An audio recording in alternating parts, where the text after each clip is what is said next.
और अब बात पिंक सिटी की, जहां इन दिनों पुलिस की वर्दी पहनकर लूट की वारदात को अंजाम देने वाला गिरोह सक्रिय है। खासकर शहर की पॉश कॉलोनियों को टारगेट कर रहे हैं। दोपहर के वक्त ये उन फ्लैट या घरों को निशाना बना रहे हैं जहां अक्सर महिलाएं दोपहर के वक्त अकेली होती हैं। इन लुटेरों ने जयपुर में एक ही दिन में 2 जगहों पर वारदात की कोशिश की, लेकिन महिलाओं की सूझबूझ और हौसले की वजह से बड़ी वारदात करने में नाकाम रहे।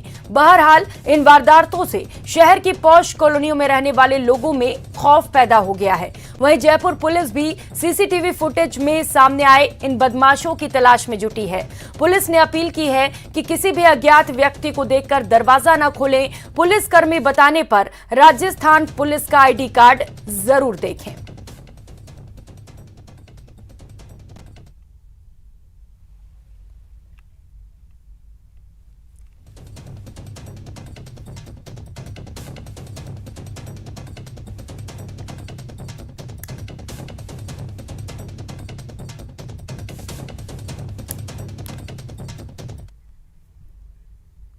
इसी खबर पर ज्यादा जानकारी के साथ जयपुर से सहयोगी विष्णु शर्मा इस वक्त सीधे हमारे साथ जुड़ चुके हैं।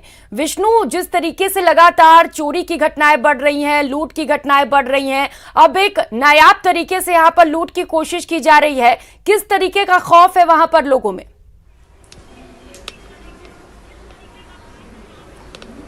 देखिए, खौफ, आज मैं आपको एक बहादुर के ऐसे किस्से आज हम सुनाएंगे जिनमें एक महिला जो कि नियति थी, अकेली थी, घर में अकेली थी, 4 हथियार बंद बदमाशों से वो भिड़ जाती हैं, डरती नहीं है, उनके ऊपर गन पॉइंट पे उनको लिया जाता है। उसके बावजूद महिला टकरा गई उनसे, जिनका नाम है ब्रजेश कंवर। इसकी वजह से बदमाशों को यहाँ से भागना पड़ा। वो ब्रजेश कंवर आज हमारे साथ में, जिनके यहाँ पर कल बदमाश यहाँ पर आए थे, लूट की वारदात के लिए यहाँ पर आए थे, लेकिन उनकी हिम्मत की वजह से, हौसले की वजह से बदमाशों को यहाँ से भागना पड़ा। ब्रजेश कंवर जो हमारे साथ में, उनसे ही जानेंगे कि क्या घटनाएं थी। इसमें साथ में ब्रजेश कंवर के साथ में एक जो पालतू डॉग है, उसका भी रोल जो है वो सामने आया था। और हम बात करेंगे ब्रजेश कंवर जी से। मैडम, कल क्या घटना यहाँ पर हुई थी? सर, दिन की बात है, 12:40 में डोरबेल बजी। मैं उठी, मैंने चेक किया, चेक करके मैंने देखा तो पुलिस की वर्दी में कोई था। तो मैं पुलिस को देख के थोड़ा सा हो गई, भाई क्या बात है, पुलिस कैसे आई? तो मैंने पूछा, हाँ भैया बताओ क्या काम है? तो बोले भंवर सिंह जी है क्या? मैंने कहा नहीं, वो तो नहीं है। तो बोले उनके नंबर दे दो। मैंने कहा हाँ, नंबर पे बात कर लो आप।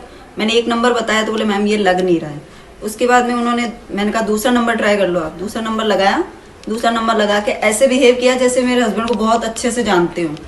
बोले अच्छा, आप मॉल में हो, अभी हाइपर सिटी में बैठे हो? अच्छा ठीक है, आप ऐसे करना, करदनी थाने होते हुए आना आप शाम को। ओके सर, मैं कमल बोल रहा हूँ। सर पहचान तो गए ना? ऐसे करके फ़ोन काट दिया उसने।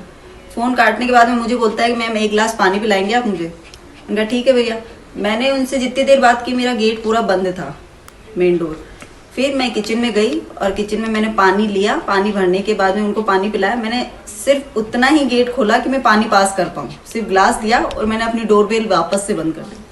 बंद करने के बाद में फिर उन्होंने पानी पीने के बाद में एक बार फिर बोला कि मैं 1 गिलास और दे दूँ। मैंने कहा ठीक है सर। फिर मैंने 1 गिलास पानी भरने किचन में गई। किचन में गई, मैं कुंडी लगा के गई थी।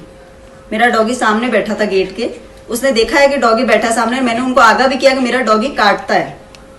फिर भी वो नहीं डरे और दोबारा जब मैं पानी लेके उसके पास में गई और मैंने ग्लास पास किया, पास करते पहले लिया, पानी पिया और देने के बहाने पे, जब देना था खाली करके, मेरा हाथ पकड़ा।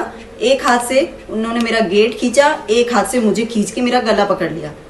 जब उन्होंने मेरा गला पकड़ा तो मैंने उसका गला पकड़ा और मैं जोर जोर से चिल्लाने लगी। जो मेरे सामने रहते हैं, मनीषा जी मनीषा जी मनीषा जी, लेकिन वो टीवी की वजह से शायद आवाज़ देर में समझ पाई मेरी। उसके बाद में मुझे घसीटते हुए अंदर लेके आया। एक आ गया, उसके बाद में 2 जने और थे।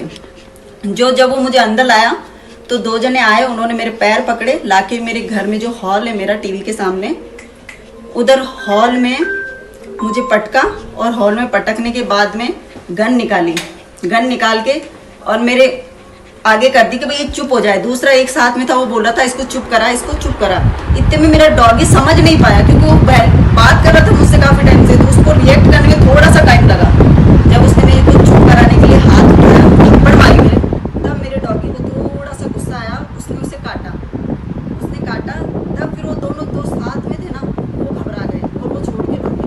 और फिर उनको देख के वो तीसरा भी मुझे छोड़ के भाग गया। मैं उनके पीछे भागी, मुझे लगा शायद विष्णु, शायद वहाँ पर पंखा चल रहा है, कुछ दिक्कत हो रही है आवाज में, थोड़ा देख लीजिए, आवाज सही नहीं आ पा रही है।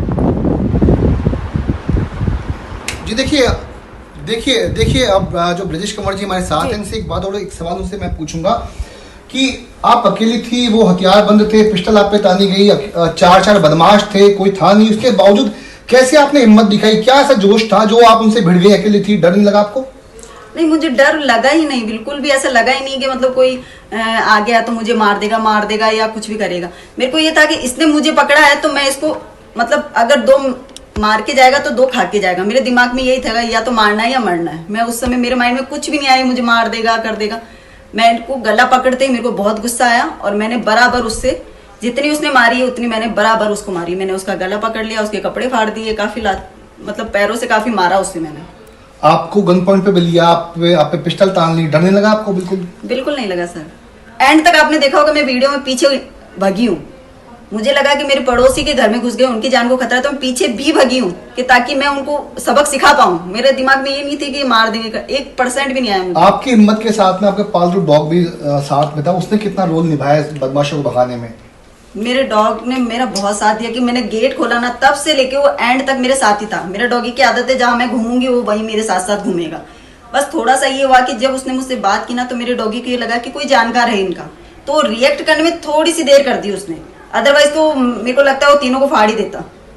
थोड़ी सी ये बिल्कुल तो देखिए जो ब्रजेश कंवर जी उन्होंने हिम्मत दिखाई, शतरंज का जो धर्म होता है, समझदारी दिखाई और समय रहते काट लिया उन सभी को। लेकिन विष्णु, एक अहम सवाल ये भी उठता है कि महिला ने बताया कि उनके पति का नाम भी लिया गया। कैसे जानते थे उन्हें? क्या पहले से जान पहचान है, इसे लेकर कोई जानकारी? देखिए ब्रजेश कंवर के जो पति हैं भंवर सिंह नरूका, वो हमारे साथ में, उनसे ही हम बात करते हैं। जब बदमाश यहाँ पर आए तो बहुत कॉन्फिडेंस के साथ में आपका नाम ले रहे थे, क्या लगता है आपको? आप करते क्या हैं और क्यों, क्या उनकी आपकी पहचान है, कैसे वो आपको जानते थे? पहचान तो ये कि मुझे पूरा राजस्थान के पूरा भारत जानता है। मैं राष्ट्रीय कन्नी सेना से जुड़ा हुआ हूँ और ज़्यादातर मैं टूर पे रहता हूँ, जयपुर में कम रुकता हूँ। और दुश्मनी तो किसी से है नहीं मेरी, क्योंकि अगर दुश्मनी मेरे से होती तो मैं रात में भी अकेला चलता हूँ, दिन में भी अकेला घूमता हूँ, तो मुझे रोक सकते हैं कहीं पर भी। तो ऐसा तो कोई लगता नहीं था। और जो रिकॉर्डिंग में आया है 10 तारीख को ये आए हैं, वही 12:37 में आए हैं घर पे, और मदर से वही तरीके से पानी मांगा है। पानी के साथ में एक पीछे वाला बंदा एक इंजेक्शन दे रहा है, जो डायरी लेके आया सर्वे के नाम से। उस पीछे वाले व्यक्ति ने एक इंजेक्शन दिया उसके हाथ में कि अगर ये गेट खोल देती है माता जी तो इंजेक्शन लगाना है। तो आपका कहना है कि एक दिन पहले भी बदमाश यहाँ पर आए थे? बिल्कुल, ये 10 तारीख को 12:37 पे वो मेरे घर पे आए थे। और पहले पहले तो आते ही गेट खींच रहा कुछ की, तो गेट बंद था अंदर से। तो फिर उसके बाद में उसने पूछा कि भंवर लाल जी हैं क्या? तो मदर ने बोला भंवर लाल वो तो नहीं है। बोला नहीं भंवर लाल नहीं, भंवर सिंह। मतलब उसको पूरा नाम पता नहीं था अच्छी तरह। नेम प्लेट पढ़ने के बाद यहाँ पर महिला ने बहादुरी दिखाई, जाबाजी दिखाई, और यही वजह है कि जिस भी इरादे से बदमाश यहाँ पर